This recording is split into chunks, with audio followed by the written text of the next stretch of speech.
At first, no one realized they were witnessing the beginning of a much bigger story.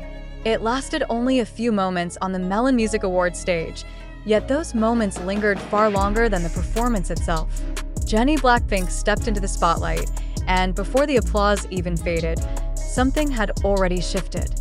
It didn't feel like a typical red carpet statement. It didn't feel like a calculated trend. There was a stillness to it, a quiet confidence that made people pause instead of scroll. Why the next morning, that pause turned into conversation. And by the time SBS Morning News announced an exclusive interview with Jennie, it became clear that this wasn't just about fashion. It was about meaning, intention, and the unseen decisions that happen long before the cameras turn on. From the first seconds of the interview, Jennie's presence feels different. Calm, focused, deliberate. The hosts don't rush her, and she doesn't rush herself. When asked about the MMA outfit, she doesn't jump into explanation. She takes a breath. That brief silence alone pulls viewers in. Then she begins, not by describing what she wore, but by explaining why she chose to speak without words. She says the outfit was designed as a form of expression rather than decoration. On a global stage where noise is constant, she wanted something that could communicate quietly. Something that didn't demand attention, but earned it. The veil, the movement, the overall restraint of the look were meant to reflect continuity, not contrast. Past and present moving together, rather than colliding. As she speaks, the audience starts to understand why the reaction was immediate. Social media didn't just react visually. People asked questions. Why did it feel different?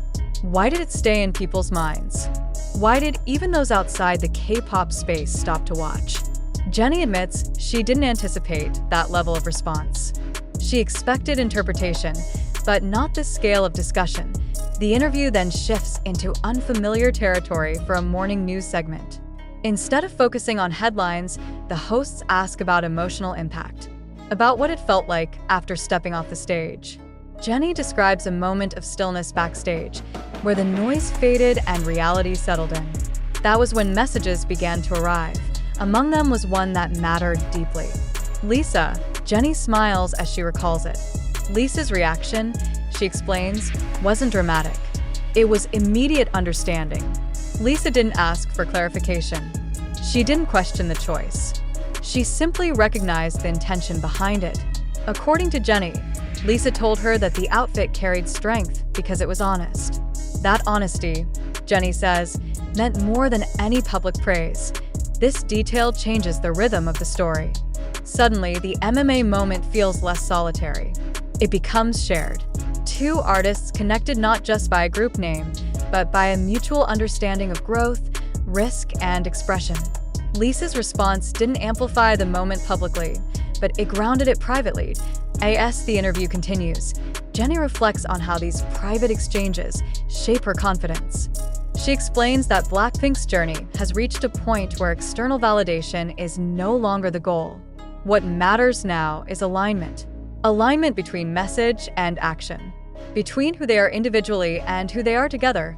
SBS briefly revisits the public reaction, reminding viewers how quickly the conversation spread after the performance. Cultural commentators weighed in. Fans analyzed symbolism.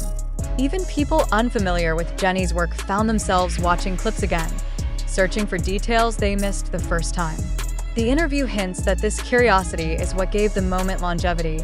Halfway through, the tone subtly tightens. Jennie talks about vulnerability, about how choosing meaning over spectacle can feel risky on such a large stage. She acknowledges that not everyone will interpret it the same way.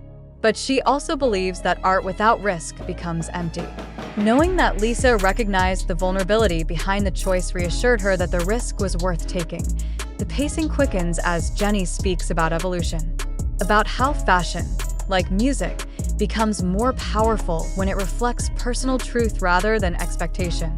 She doesn't position herself as making a statement for others. She frames it as a personal expression that happened to resonate widely.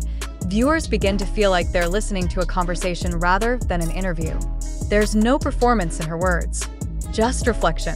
Jennie mentions that conversations with Lisa often revolve around longevity, about how to keep creating meaningfully in an industry that moves fast. That shared mindset, she implies, strengthens their bond as artists. As the segment approaches its final stretch, SBS teases the idea that this moment may signal a broader shift. Not a revolution, but a gradual change in how global stages are used. Jennie doesn't confirm anything. She doesn't promise future statements.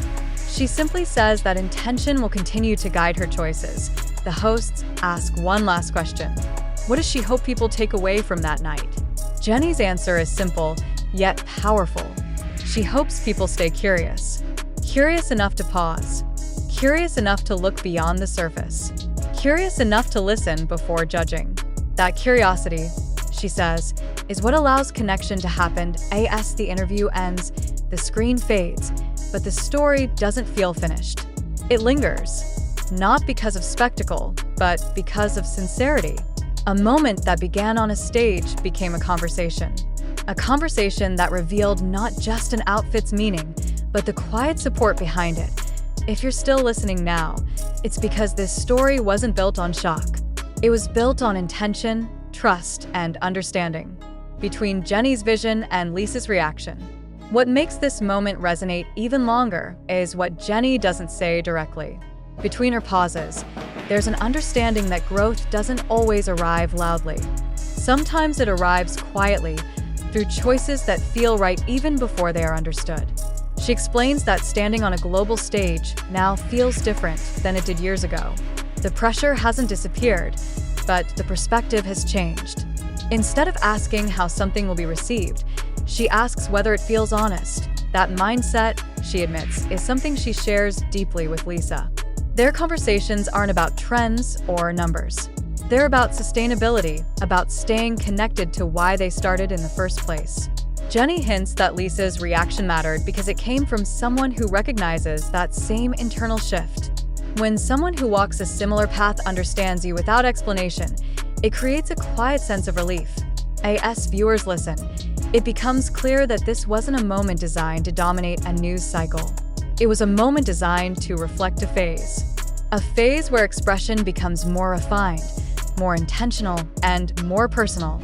Jennie acknowledges that not everyone will interpret it the same way, and she's at peace with that. What matters is that the message was true to her. The interview closes without drama, without promises, without grand declarations. And yet it feels complete, because sometimes clarity doesn't come from answers, but from understanding the question better. Why do artists choose what they choose? Why do certain moments stay with us longer than others? If you've stayed until now, it's because this story wasn't trying to convince you. It was inviting you to look closer, to listen longer, and to recognize that behind every iconic image is a series of quiet decisions shaped by trust, reflection, and support.